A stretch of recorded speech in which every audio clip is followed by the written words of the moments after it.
Hey guys, it's Raquel with Off the Rack, and I am here with Hi-Rez, and we are actually at the behind the scenes, well, we're behind the scenes of your photo shoot for your album. So how excited were you to do the shoot?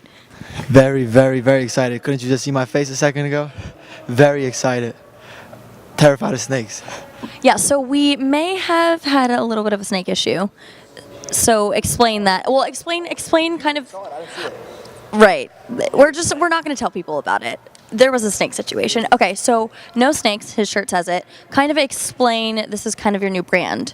So go for it. Explain everything. Can I grab the mic? Can I steal the mic away? Sick. You guys don't know yet, but you will know. If you ever had someone in your life who just, betrayed you, didn't trust you, which is every fucking human. That sounds like an infomercial. Have you ever had someone in your life that has betrayed you? Have you ever been?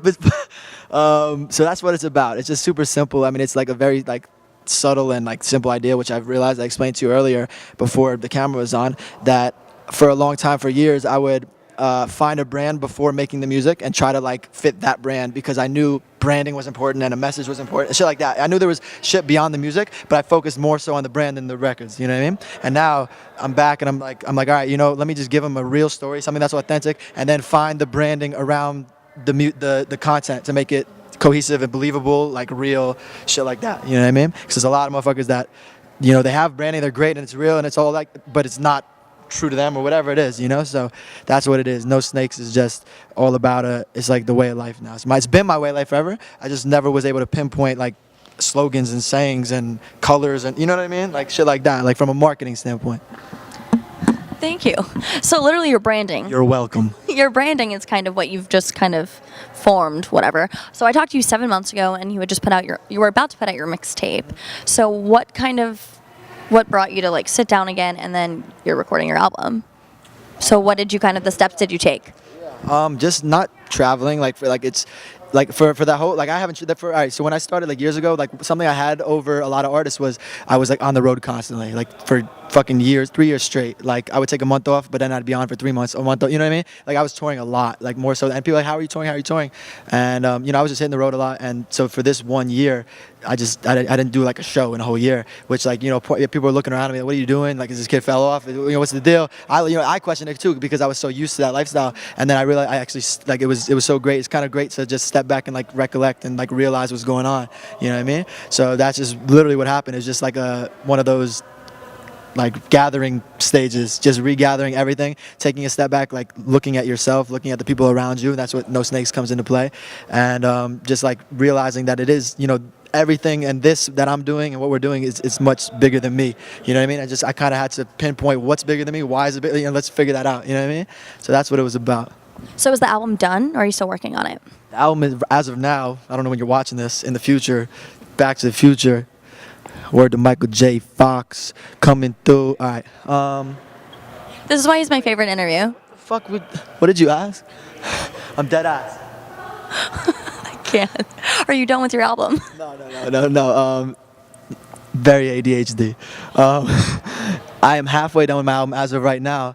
I'm going to California in a couple weeks, and I'm gonna just kind of I have East Coast vibes, West Coast vibes, and it's I'm one of those artists now. It's I gotta go there to feel bi-coastal. You know what I mean? So I'm going to LA. I'm gonna finish the project out there. I'm shooting a couple videos that I already previously recorded. That's already recorded now, but I'm gonna get it done before the year's over. And top of the year, now the press runs and the releases and shit like that. So, and then March release. The project most likely, and then tour at the end of March, the world. We're gonna do a 40-city thing. It's gonna be my first international tour, which is tight.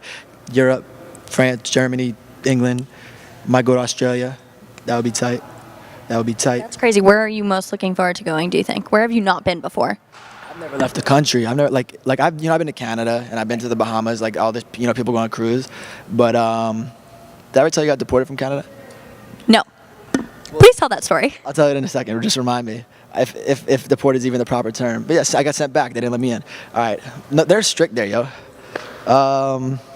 Yeah, so I'm most looking forward to, I have a big fan base in England that I always see online. They come to, I don't know the cities, but they always, whatever the major cities are. And Germany, they're always saying, come to, I don't know the major cities either. Copenhagen? Is that a Germany? Is that its own country? Is Copenhagen a German country? I didn't go to college. Yeah, I mean, Stay in school, kids. do as I say, not as I do. Sounds like a Dr. Seuss book. All right. Yeah. So Germany, France, England, all that shit. I'm just looking forward to getting out the country. But also we're doing some other like I've never done LA, which is crazy because I'm always in California. Really? Just like I don't know if I haven't had the connections or like I wasn't ready in the market at the time. But we're gonna do California. We're gonna do Texas. We're gonna do all that shit. So that as far as the states go. That's awesome. Okay, so now you have to tell me your Canada deportation story. All right, so I was like 17, and the promoter at the time had booked me out there. They're unprofessional. I'm young. I'm unprofessional. I'm in between management. I don't have management at the time. I have like friends, like whatever it was, and yeah. So they had flown me out to the show, and no one had like informed me to just like lie and say like you're there for pleasure and they'll let you in. You know what I mean? Like no one was like, you should know that if you don't know that. Like just like lie, even if you're there for business and it's like something that's like unconventional. Like if you're a lawyer, like. You're a fucking lawyer, a doctor, like you could be there. But if you're a fucking rapper, like I was, and I told him, oh, I'm a rapper, and the motherfucker was like, where's your band? What do you mean, where's my band? I'm a rapper, you know, no offense. Love my Canadian people. Shout out my Canadians, my homie, one of my best friends, Canadian right now. That's what people say, like, all right. Continue. Okay, and we're moving on. Sorry, I'm moving on. So we get there, and you know they're just not having it. Oh, so the people who threw the show didn't pull permits, so at all. So they didn't pull papers, they didn't pull permits, they didn't show anything that like I was doing stuff. You know, like if you make money in another country, you need like whatever it is, a day visa, whatever the fuck. I don't know. It's not called that. You know what I mean? So they just fucked up. And also one of my homies at the time, he didn't get the memo, and he flew to a different province. So he's like 5 hours away from us, and they're wondering why he's even there. So like we're here, they're there, they're like opening my fucking like vitamins and my like pills at the time, whatever. Like it wasn't drugs, it was just like vitamins. They're opening Your gummy vitamins, your Star Wars vitamins. Vitamins. They're checking it out. They're like patting me down and shit. And so I went back a second. So that's it. So they put me on a flight back the next day. So I'm stuck in the fucking Canadian airport all night. That was fun. All right, so I go back. Long story short. Was this short at all? No. Okay.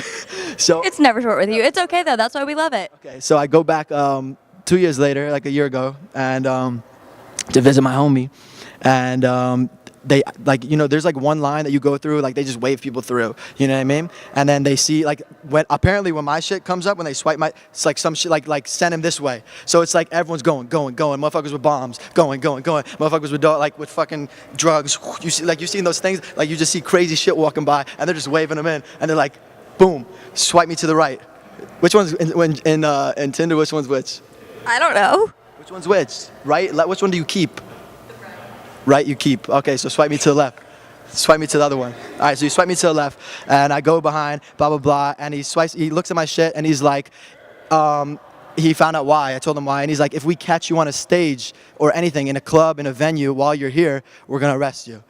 That's what they said.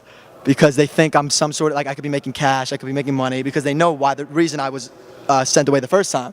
You know what I mean? So it was like... Oh, so it's like in the system. But not forever, but it's like it was a certain thing that was like for 2 years I couldn't go back, and it was like still within that time frame, some bullshit like that. So the time frame's done. They put some like fuck this kid in my passport type shit. So hey, shout out my Canadians, man. So basically, you need to fill out your paperwork. That's the highlight of the story. The short story. The very long short story. All right. So we just shot the photo shoot, and then you're working on your album. So after that, what's next? Well, you basically told us what's next, but after that, so that all your fans can really look forward to it. Yes. After the album, which is the top of the year, touring, and then after that, just fucking go through the motions. The same thing, I might take another 6 month, 8, whatever I did again to get my mind right for this one. I'm gonna do it for the next joint. You know what I mean? And whatever works and whatever fans are feeling, you continue. And whatever I'm feeling passionately, I continue, obviously. And whatever falls, you just leave it in the past. Look forward. That's it. Simple. Just same routine. Chill, create, release, tour. Chill, create, release, tour. Look around, observe, write down. Shit like that. And we talked about how important social media was last time. So be sure to follow him on social media. Go ahead, plug yourself in. HIREZTHERAPPER. Hi-Rez the rapper. Twitter, Facebook, MySpace, Xanga, Pornhub, Google.com, Ask Jeeves. You can find me on Ask Jeeves still. I don't think that exists. Exists. I rebought the domain. Oh, okay. Did you? I rebought the domain just for people. Anything you type in, it takes you to my social media now. It was a pretty penny. Jeeves was not happy. Jeeves wasn't happy. All right. Well, follow him, and then of course be sure to like, comment, subscribe, all that good stuff to our channel, and of course Off the Rack Twitter. And thanks for watching, guys. Bye.